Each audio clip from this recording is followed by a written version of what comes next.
Assalamualaikum Mas Jelu. Waalaikumsalam Pak. Ya, selamat pagi. Pagi Nah, Pak. sekarang udah siang ya. Ya, Gimana? siang. Gimana kabarnya hari ini? Baik, sehat Pak. Sehat? Sehat. Alhamdulillah. Sekolah gimana? Menyenangkan?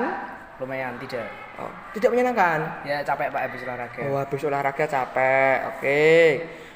Mas Jalu, sebelumnya sudah pernah melakukan konseling individu? Belum Pak. Belum pernah melakukan konseling individu? Belum. Oh, kalau belum berarti Bapak jelaskan dulu ya konseling individu itu apa. Jadi, konseling individu itu adalah layanan bantuan yang diselenggarakan oleh konselor atau di sekolah itu namanya guru BK untuk membantu mengatasi permasalahan siswa secara individu. Itu Mas Heru. Jadi nanti saya sebagai guru BK akan mencoba membantu mengatasi permasalahan dari Mas Jalu. Bisa dimengerti? Bisa. Nah, di konseling individu ini Mas Jalu ada namanya asas yang harus dipenuhi. Ya, asas ini harus kita sepakati dan harus kita penuhi dalam pelaksanaan konseling individu. Yang pertama adalah asas kerahasiaan. Jadi nanti apapun yang akan diceritakan oleh Mas Jalu ataupun yang dikatakan oleh saya itu bersifat rahasia Mas Jalu. Hanya kita saja yang tahu. Yang kedua ada asas keterbukaan. Nanti saya harap Mas Jalu menceritakan semua yang ingin Mas Jalu ceritakan dan terbuka, tidak ada yang ditutup-tutupi agar pelaksanaan konseling individu ini bisa lancar dan bisa mengatasi permasalahan dengan cepat. Yang ketiga ada asas kesukarelaan. Jadi Mas Jalu itu datang ke sini itu tidak karena terpaksa, betul? Betul. Ya, karena memang sukarela ya dan Yeah. Mas Jalu membutuhkan. Oke, bisa dimengerti sampai sini? Bisa. Oke Mas Jalu, setelah asas tadi di layanan konseling individu ini ada aturan di mana kita harus membuat sebuah komitmen waktu. Jadi agar tidak terjadi layanan yang panjang dan membuang-buang waktu, kita sepakati bersama kira-kira mau berapa menit. 30 sampai 45. 30 sampai 40 menit saja ya. Oke, sepakat? Sepakat. Oke, kalau sudah sepakat, silahkan. Kita sudah masuk tahap inti Mas Jalu, di mana nanti Mas Jalu akan menceritakan semua yang ingin diceritakan. Oke, untuk yang pertama, permasalahan apa yang Mas Jalu hadapi saat ini? Jadi itu semenjak saya itu tuh sibuk kan Pak. Nilai saya menjadi turun Pak. Sibuk apa Mas Jalu? Jadi kan ikut ekstra ya kayak paskibra, dewan galang, pramuka gitu lah. Jadi itu yang membuat Ya. menurut Mas Jalu nilainya turun. Oke. Kira-kira dari itu memang kalau nilainya turun apa yang diinginkan Mas Jalu? Ya, saya sebenarnya mau ke SMA 4 kan. Kalau dari zonasi kan jauh Pak, rumah saya di sana Budak Payung. Jadi Oh, Mas jauh. Jalu rumahnya Budak Payung. Iya, Sedangkan jauh. SMA 4 kan di sini ya, Iya. Banyumanik. Berarti tidak masuk sistem zonasi, berarti tidak masuk. Ini kan harus pakai prestasi Pak. Harus pakai prestasi terus. Ya harus naikin nilai juga Pak. Ini tuh bingung mengatur waktunya karena udah sibuk pramuka sama paskib itu. Oh, berarti saya simpulkan dulu ya. Berarti ini permasalahan Mas Jalu ini nilainya turun. Dari ulangan sama tes juga turun ya. Terus karena menurut Mas Jalu itu karena sibuk kegiatan. Ada apa tadi Mas Jalu? Paskibra. Ada paskibra, terus Dewan Galang. Apalagi besok Mas Jalu akan mengikuti lomba-lomba ya kayaknya ya. Mewakili apa? Kelas. Oh, mewakili kelas untuk acara 17 Agustus ya. Jadi Mas Jalu di sini agak terbatas dalam mengatur waktu. Padahal yang diinginkan Mas Jalu ingin melanjutkan ke SMA 4, di mana syarat untuk masuk ke SMA 4 itu harus menggunakan Jalur prestasi. jalur prestasi. Jalur prestasi termasuk nilai ini juga Mas Jalu ya. Iya. Oke. Selanjutnya kira-kira setelah permasalahan yang disampaikan tadi oleh Mas Jalu, kira-kira Mas Jalu sudah melakukan apa untuk mengatasi permasalahan tersebut? Jadi saya udah melakukan belajar di setelah latihan pulang sekolah. Tapi itu kurang efektif Pak karena kecapean habis itu ketiduran juga. Apakah itu efektif untuk Mas Jalu? Karena ya ketiduran itu Pak. Oh, berarti tidak efektif karena kelelahan. Jadi Mas Jalu setelah belajar, waktu belajar itu setelah selesai kegiatan, Mas Jalu kelelahan dan ketiduran akhirnya. Berarti kurang efektif ya? Iya.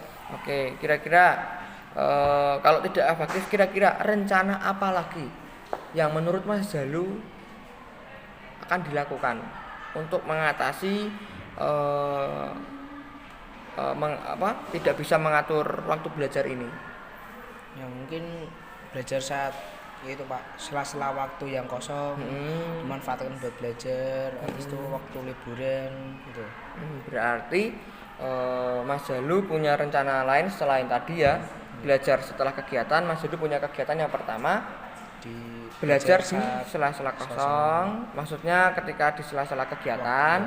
Yang kedua di hari libur. di hari libur. Oke, coba sekarang Mas Jalu tuliskan rencana-rencana itu dalam kertas ini.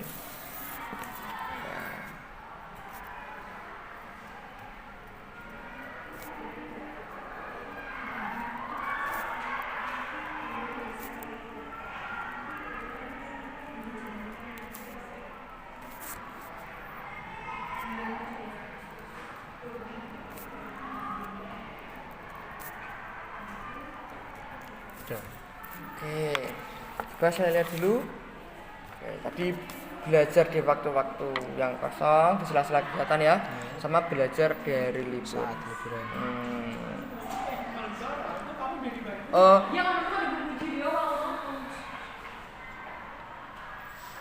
oke.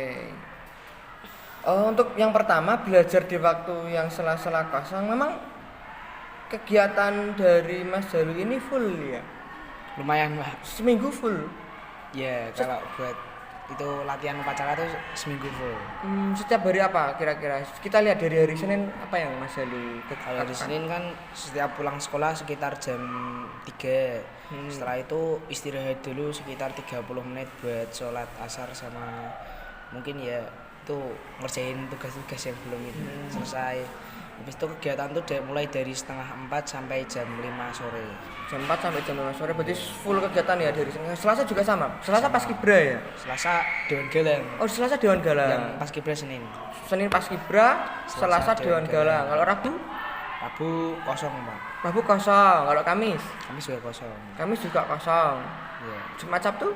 Jumat Sabtu, kalau Sabtu Minggu tuh biasanya buat latihan itu juga. Latihan. Latihan upacara kalau ada upacara. Oh, nonton upacara juga. Besok kan juga ada hari pramuka sama 17. Oh, iya ya. Sangat sibuk sekali Mas Jalu ya. Berarti yang hari yang kosong hanya Rabu, Kamis. Sama ya itu mungkin kan kalau hari libur kan nggak full. Jadinya mungkin dari pagi sampai siang, dari siang sampai sore kan masih ada waktu. Oh, gitu. Berarti rencana yang akan dilakukan Mas Jalu ini yang pertama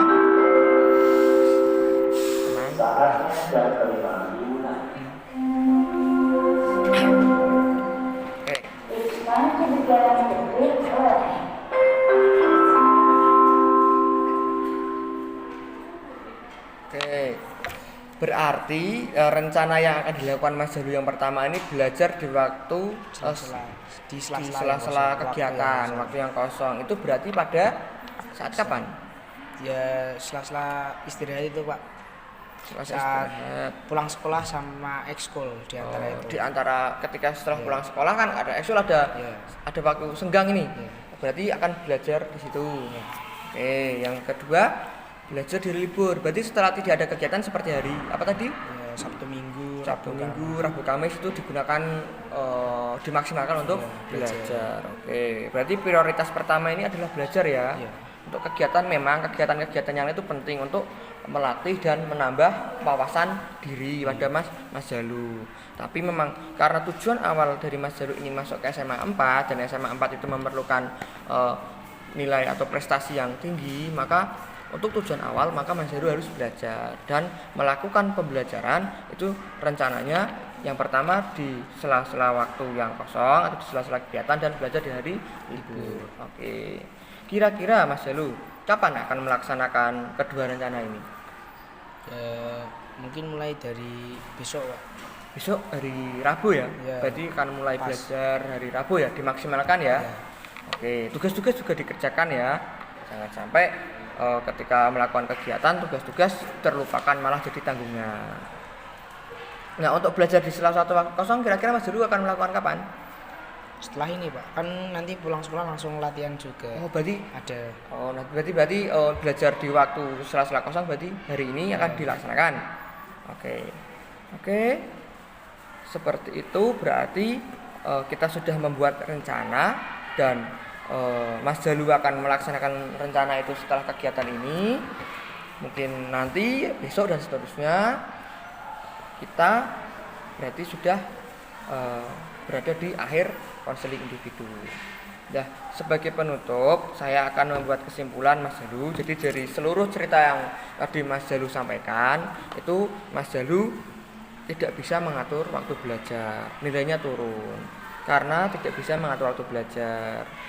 Nah, tidak bisa mengatur waktu belajar ini karena terlalu banyak kegiatan. Nah, kira-kira agar Mas Jalu tadi menginginkan agar masuk ke SMA 4 harus prestasinya tinggi, Mas Jalu kan harus belajar.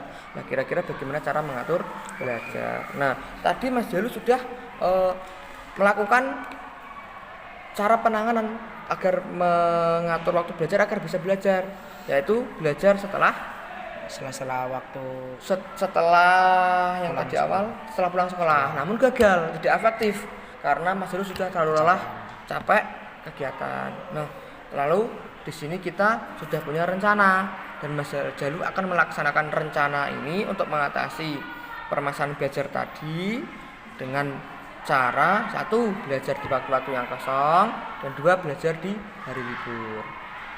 Oke, dan Mas Jalu akan mengerjakannya nanti setelah ini ya, hari ini dan besok.